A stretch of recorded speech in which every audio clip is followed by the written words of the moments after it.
Masih bersama saya Syifa Aulia dalam Berita Kaltim hari ini. Kembali kami sampaikan 3 berita utama Kaltim hari ini. 10 rumah di Samarinda Seberang terbakar dan penyebabnya belum diketahui.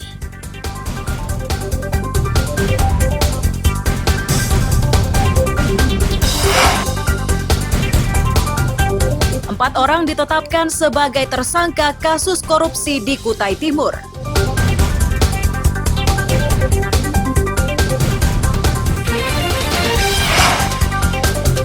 Kantor Otorita IKN yang akan digunakan sebagai pusat data resmi mulai dikerjakan.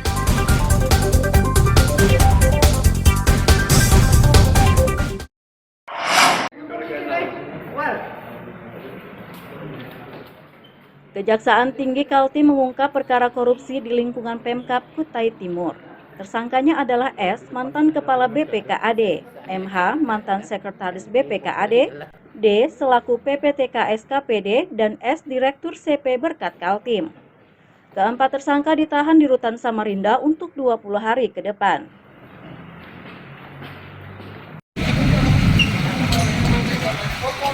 Wakil Kepala Kejati Kaltim, Adi Wibowo menyebut, dugaan korupsi ini bermula dari temuan BPKP tahun 2019.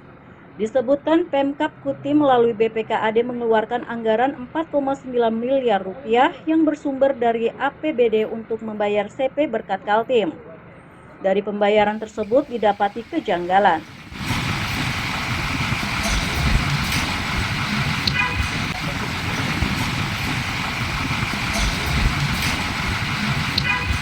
Atas perhitungan dari BPKP telah didapat potensi kerugian negara sebesar 4.821.814 rupiah.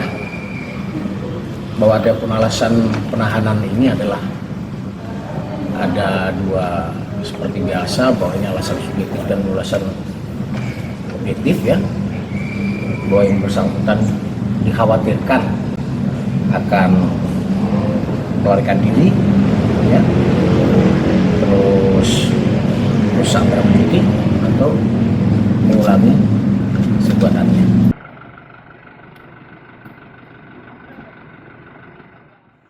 Keempat tersangka dijerat Undang-Undang Nomor 31 Tahun 1999 tentang pemberantasan tindak pidana korupsi dengan ancaman hukuman 20 tahun. Ardi Wirya melaporkan dari Samarinda.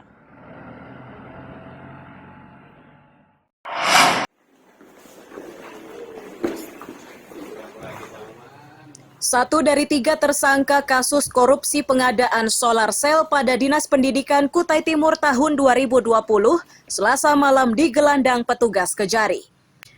AEH dititipkan di sel tahanan Polres di Sangatta.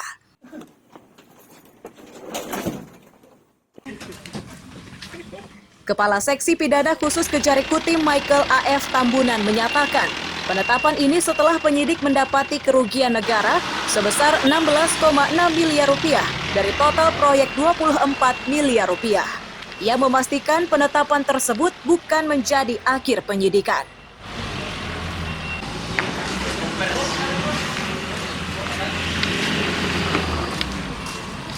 Ini kita tetapkan sehubungan dengan penyidikan perkara pengadaan solar cell halaman sekolah Dinas Pendidikan Kutai Timur tahun anggaran 2020.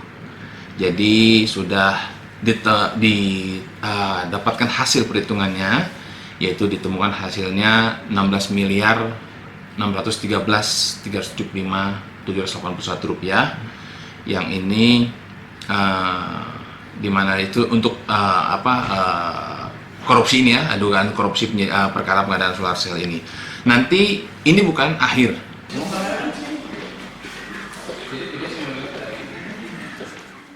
Sementara 2 tersangka lainnya adalah RL selaku Kasih Prasarana serta R selaku Direktur CV2 Putra Sangatta. Tercatat sudah 70 saksi yang dimintai keterangan penyidik. Amir Hamzah dan tim liputan melaporkan dari Kutai Timur.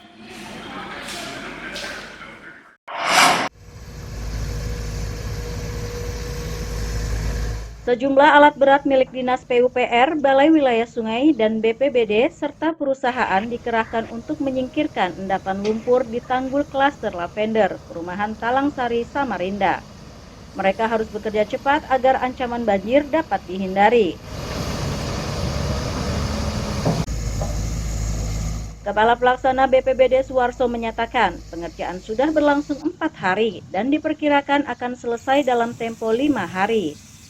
Ia menyarankan agar bekas tanggul ini diubah menjadi aliran dengan dibuatkan pintu air. Langkah ini diyakini mampu mengatasi erosi sekaligus ancaman banjir.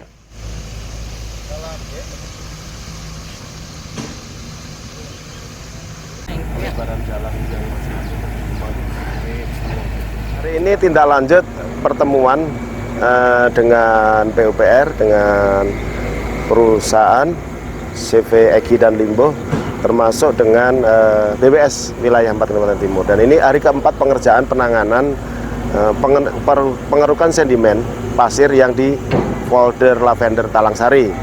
Dan hasil diskusi di lapangan memang tidak harus dibuat tanggul. Jadi ini dikeruk sedalam 1,5 sampai 2 meter. Limpasannya itu baru dialirkan seperti biasa, dikembalikan kepada fungsi awal. Dampak banjir ke depannya, Pak? Ya, ini upaya berdasarkan pengalaman awal. Jadi ini ya mudah-mudahan air mengalir itu tidak sebanyak dulu ya. Karena ini kan alirnya mengalir terus, tidak perlu dibendung. Kalau dibendung berarti volume bertambah, kemudian tanggulnya tidak mampu menahan, maka akan menjadi jebol. Nah, perencanaannya ke depan mudah-mudahan ini bisa dibuat seperti yang ada di folder air hitam. Jadi dipermanenkan, dibuat pintu air, bisa dijadikan fasilitas sosial sekaligus rekreasi. Mudah-mudahan begitu.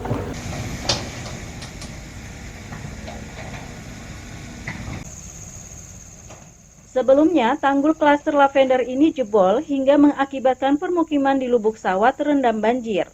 Peristiwa itu terjadi setelah tanggul tak mampu menahan luapan air dari bekas galian tambang sebuah perusahaan batu bara. Iswanto melaporkan dari Samarinda.